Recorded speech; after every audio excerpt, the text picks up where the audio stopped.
ఇదే కదా నీ కథ ముగింపులేనిదై సదా సాగదా.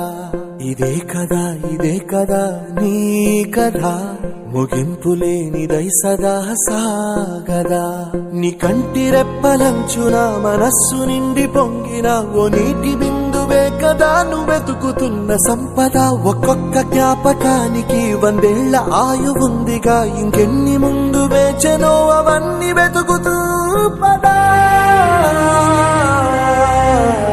మనుష్యులందు నీ కథ మహర్షిలాగా సాగదా. మనుష్యు